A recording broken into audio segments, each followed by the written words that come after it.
I was involved. I was informed, and you know, and I was actually active on campus as well when I was a student in college as well as in high school.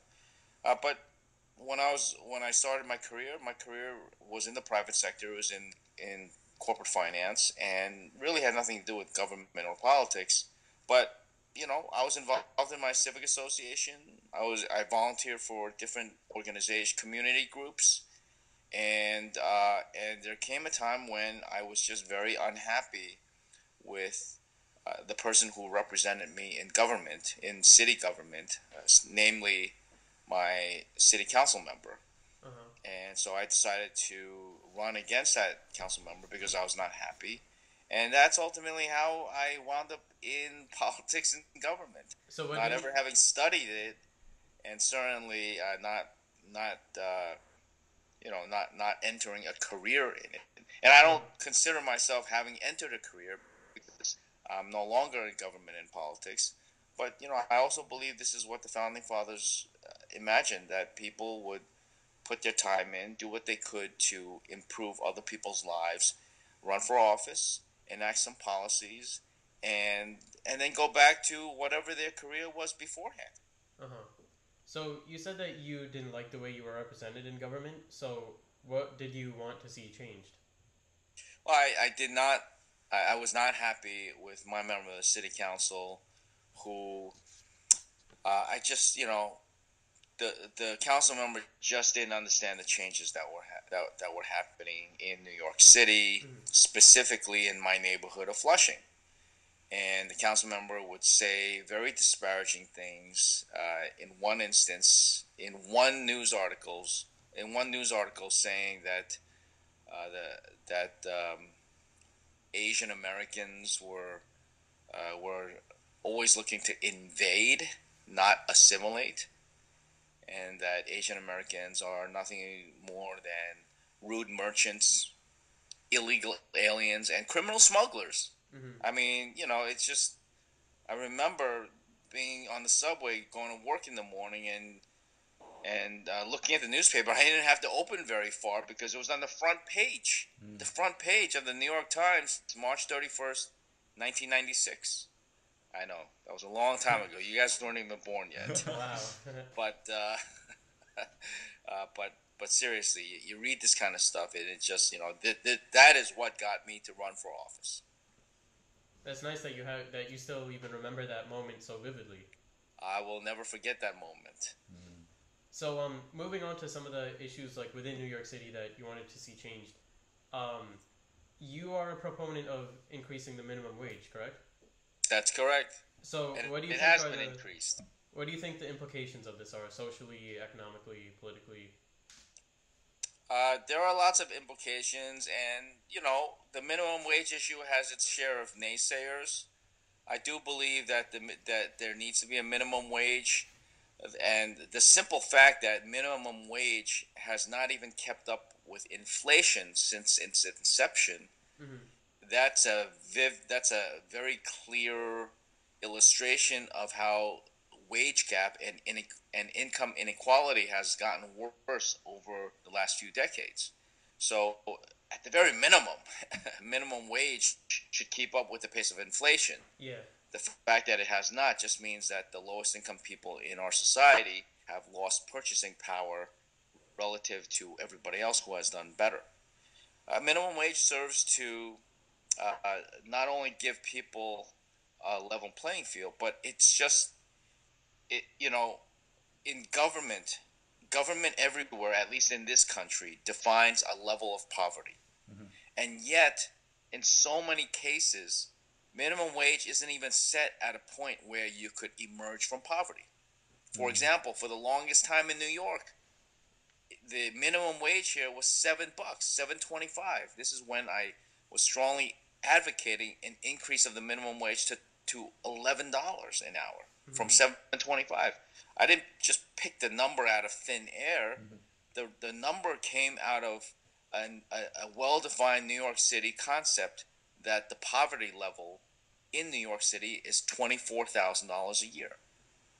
Well, if government is going to define poverty at $24,000 a year, meaning if you make less than $24,000 a year, you are in poverty.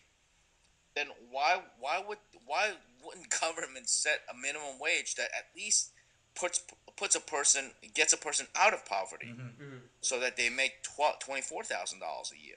Yeah. So in order to make $24,000 a year, you really have to at a full if you're working full time, you actually have to you have to be paid a little more than $11 an hour. I see. So you mentioned like how the minimum wage is changing from would change from $7 to $11, right, per hour. Yeah, I mean, obviously, minimum wage is it's much higher now, but this Mm-hmm. is at a time. I guess it was about 5 years ago when I had called for an increase of minimum wage to 11.50 an hour, and Mm-hmm. I issued a pretty comprehensive economic report about the need to do that. So I think part of the problem is that people hear like 7 to 11 and they think that's a huge difference. That's such a huge jump. Yes, yes. So Well, do you think that maybe the government should be like changing it every year to match with inflation? yes. It should be pegged to inflation, so that again, remember, money and currency is about purchasing power. Mm-hmm. And if you want to set a, a minimum pay rate such that somebody can actually be out of poverty, well, that purchasing power has to remain constant. It cannot be eroded by constant inflation. So you allow it not to be eroded by indexing or increasing regularly the minimum wage at the rate of inflation. Mm-hmm. So speaking about these ongoing economic issues, and with your experience as a New York City comptroller, what do you see as some of the more pressing issues that New York City faces today, and how should we go about them?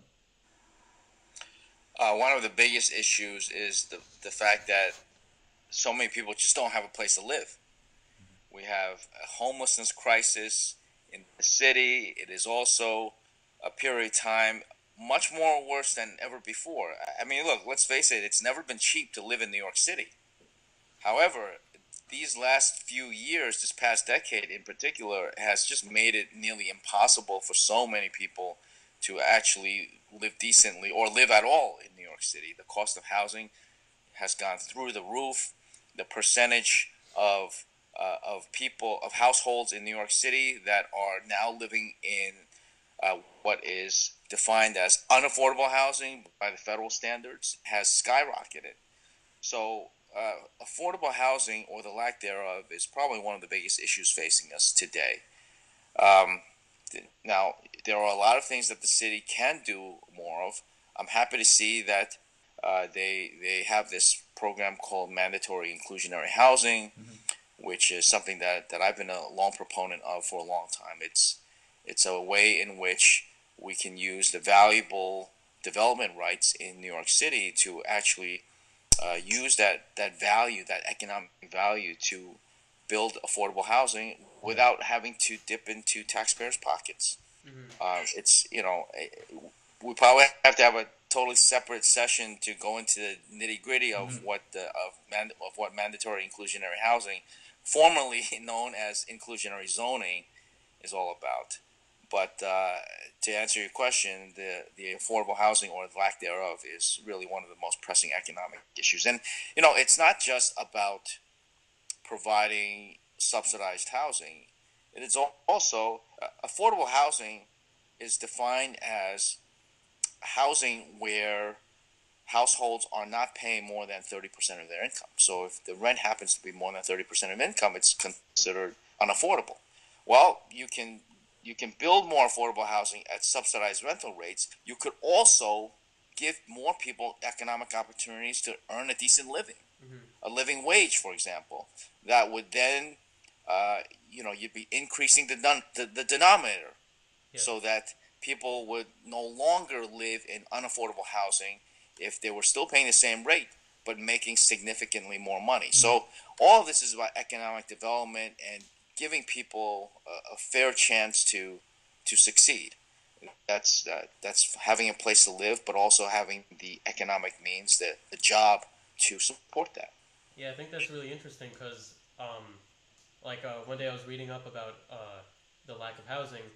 And I saw the statistic that for every homeless person, there's about 6 vacant houses or 6 abandoned homes. Yeah, I mean, I'm not sure that that's totally accurate. There are a lot of advocates and people who might be studying this issue that put out a lot of different numbers. Uh, you know, the vacancy rate in New York City is actually very low. Mm-hmm. It's it's been less than 3% for many years, and in fact, it's it's it's because the vacancy rate of housing in New York City has been so low that we have had a housing shortage emergency declared for a few decades, several decades now. Mm-hmm. That housing shortage necessitates what we have as rent stabilization laws. If we had a situation where there actually was a lot of vacancy and meaning empty or available apartments for people to search out and rent, if that vacancy rate uh, one day exceeds 5%, then most of the rent stabilization laws in New York City would then go out the window.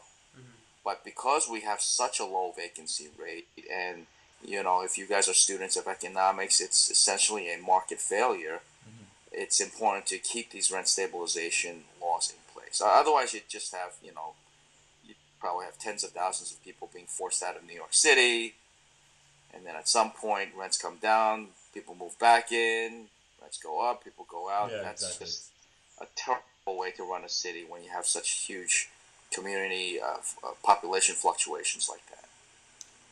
So speaking of your success as a politician, especially with raising the standard of living of people in New York City, what would you say to our viewers who are mostly interested in taking on roles as a public servant, or one or two pieces of advice that you wish you had going into your role as a New York City comptroller or part of the New York City Council?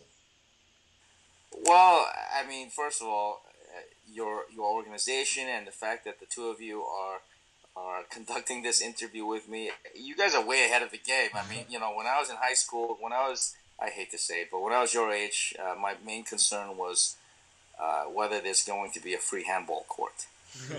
Now you guys are conducting this interview after school, and just keep at it. In terms of what you can do to prepare yourself, as I said before at the beginning, excel at what you're doing, because in order to serve the public, in order to run for office, there's no specific background you need to have. But when you can inspire confidence in your fellow residents, your fellow human beings, it that confidence is inspired because you know what you're doing, you excel at your field, whatever it is. Again, as I said before, whether it be in academia or uh, arts or media or science, medicine, law, accounting, driving a taxi, having operating a store. If you do well at it, people admire you, and you inspire confidence in them, and they will believe that you are somebody that cares and can help them. So you say, so like as you just discussed, how there's a ton of diverse ways to be helpful towards society and to be productive and to be That's right. contributing. Do you think that there's one attribute or one adjective that you could use to describe all people involved in public service? Uh, Is there something that well, everyone has I in common? don't think that I can have one adjective to describe all people, because there are a lot of people in politics and public service, and Mm-hmm. unfortunately, not all of them are in it for the right reasons. Mm-hmm. I can give you an adjective. I I don't think I can come up with one word to describe people in politics and government, just because there are a lot of people involved, and unfortunately, not everybody is in it for the right reasons. Mm-hmm. But I could give you a word that I wish or I hope someday describes everybody in politics and public service, and that is care. Mm-hmm. You have to care in order to be involved. Hmm. You have to care in order to in order to run for office, to serve in office, and to take care of other people, because that's what that's what being in public service is all about. It's not about yourself. It's about all the people that you represent. It's all about the people that need things, because that's what government is there for, and that's why you get involved. So the word that I would say would be care.